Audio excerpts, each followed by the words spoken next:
Yo, selamat pagi kawan semua. Selamat berjumpa lagi dengan channel kami, Trias Buana. Di sini kami bisa tampilkan beberapa jenis bibit durian, teman-teman, yang kami datangkan dari daerah sekitar kami yang akan kami kirim kepada petani langsung di kabupaten tetangga. Tepatnya nanti kami akan lakukan pengiriman ke Kabupaten Poso, teman-teman. Ini sebagian ada yang di polybag seperti ini, sebagian lagi ada yang dibungkus karung. Jadi untuk itu kali ini kami akan bagikan khususnya buat teman kami yang pemula, bagaimana cara mengatasi bibit yang stres,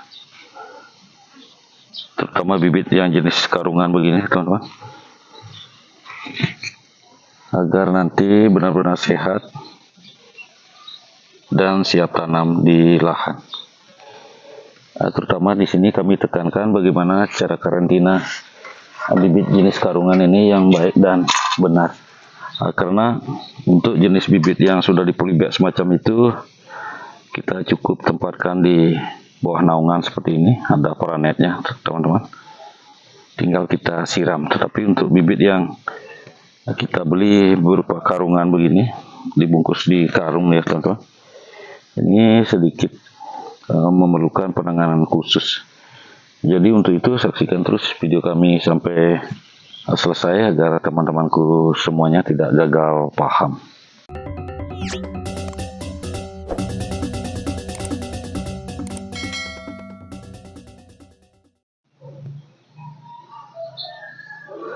Seperti kawan-kawanku semua bisa lihat di belakang kami ini adalah jenis bibit karungan. Ini akibat langkanya bibit di sini, teman-teman, yang baru spek 25-30 cm begini, sudah terpaksa kami panen, atau teman-teman kita di pembibitan panen. Jadi pertama yang dimaksud spek menurut kami ini spek mata tempel. Ini speknya, ketinggian mata tempel seperti ini. Ini masuk spek 30 lah kurang lebih, teman-teman. Ini sistemnya didongkel, di bedengan didongkel lalu dibungkus karung. Nah, ini bibit semacam begini, teman-teman, yang biasanya sangat rentan mati, teman-teman, kalau teman-teman membeli bibit, terutama sekarang sistemnya dongkel angkut, teman-teman. Jadi begitu habis didongkel di bedengan, dibungkus, biasanya langsung dikirim ke konsumen atau ke petani, teman-teman. Jadi untuk mensiasati bibit yang kita beli, terutama yang di karung begini, agar tidak mudah mati di lahan, jadi kita perlu melakukan istilahnya karantina agar bibit itu nanti benar-benar seger, teman-teman, ketika kita lahankan agar tidak mudah mati. Proses karantina ini sendiri kami akan tunjukkan, teman-teman. Ini seperti ini.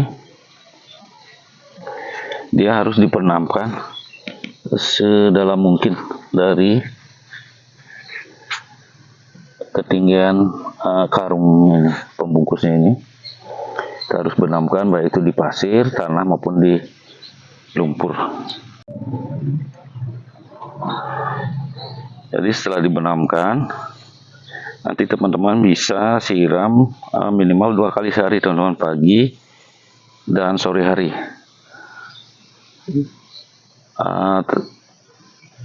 Bibit yang dalam proses karantina ini, teman-teman perlu beli naungan hingga cahaya itu minim masuk mengenai bibit-bibit ini, misalnya dengan menggunakan paranet semacam ini ataupun daun-daun kelapa yang tua. Yang penting intinya dia bisa ternaungi, tetapi embun dan hujan masih bisa masuk, teman-teman. Jadi itu pertama harus dibenamkan lalu disiram rutin. Usahakan teman-teman jangan melakukan pemupukan untuk sementara waktu, jangan dulu dipupuk ini, teman-teman. Bila teman-teman memberi asupan nutrisi, silakan teman-teman menggunakan pupuk cair saja, jangan menggunakan pupuk padat atau granul yang berbentuk butiran. Jadi teman-teman bisa aplikasikan lewat penyemprotan sekalian penyiraman untuk nutrisinya. Untuk perawatan atau mencegah jamur, teman-teman bisa gunakan fungisida yang ringan-ringan saja.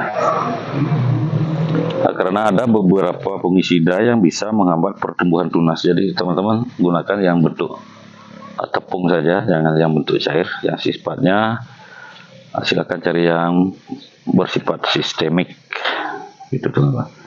Jadi jangan dulu dipupuk, silakan beri nutrisi lewat penyemprotan menggunakan pupuk daun. Boleh yang organik, boleh yang kimia, teman-teman. Setelah itu berapa lama karantina ini kita perlukan? Jadi minimal ya karantinanya 2 minggu, maksimal 5 minggu, teman-teman. Kenapa ada batas maksimal? Jika lewat dari 5 minggu, teman-teman, biasanya akar ini akan menembus di karung. Jadi kalau teman-teman karantina dalam bentuk karung dibenamakan begini lebih dari 5 minggu, biasanya akar sudah tembus. Tentu setelah tembus kita akan cabut kembali seperti ini, itu akarnya akan patah atau putus, teman-teman. Jadi itu juga bisa membuat bibit ini stres kembali. Nah, jika teman-teman ingin melakukan karantina dalam jangka waktu yang lama, bulanan misalnya, teman-teman silakan gunakan polybag semacam gini. Yang di karung tadi kita pindahkan ke dalam polybag. Ukuran polybagnya harus kita tentukan juga. Kalau 1 bulan sampai 2 bulan minimal dia polybag ukuran 20 kali 30 semacam gini. Jangan gunakan polybag standar seperti semacam ini, teman-teman. Jadi itu baiknya tadi karantina yang kita lakukan tidak ketika kita tidak mau mengganti karungnya ini menggunakan polybag ini paling lama 4 minggu saja, teman-teman, sudah boleh dilahankan. Bagaimana jika sudah 4 minggu lahan kita belum siap tanam? Seperti itu tadi solusinya, kita pindahkan ke dalam polybag. Jika dia memang harus lama di karantina, teman-teman, silakan atur jaraknya, jangan dirapatkan begini. Ini kami sengaja rapatkan, nanti sudah siap kirim. Silakan beri jarak antara tanaman satu ke tanaman lainnya, agar nanti cabang-cabangnya ini bisa tumbuh dengan sempurna. Ketika kita gumpilkan seperti ini, itu nanti cabang-cabangnya tentu akan tidak bisa tumbuh dengan baik dan sempurna nantinya, teman-teman. Mungkin begitu saja trik singkat kami untuk memuliakan bibit yang kita beli habis dari perjalanan jauh. Walaupun juga bibit yang kita beli berupa polybag semacam begini, tentu kita memerlukan proses karantina juga, teman-teman. Karantina di sini bertujuan untuk menyesuaikan iklim dan cuaca, karena di tempat pembibitan tentu tidak sama dengan iklim kita di tempat kita yang akan kita tanami, teman-teman. Jadi kita sesuaikan. Kalau yang polybag minimal 1 minggu sudah boleh kita pindah tanam. Perlu juga kami informasikan buat teman-temanku yang berada di sekitar Kabupaten Poso, khususnya sama Parigi Motong, yang perlu jasa kami untuk menyediakan kebutuhan bibit, baik itu bibit durian, bibit jambu atau bibit alpukat. Silahkan hubungi kami di WA kami. Nanti kami berusaha memberi harga yang spesial untuk kawan-kawanku subscriber setia channel YouTube kami ini. Kurang lebihnya kami mohon maaf.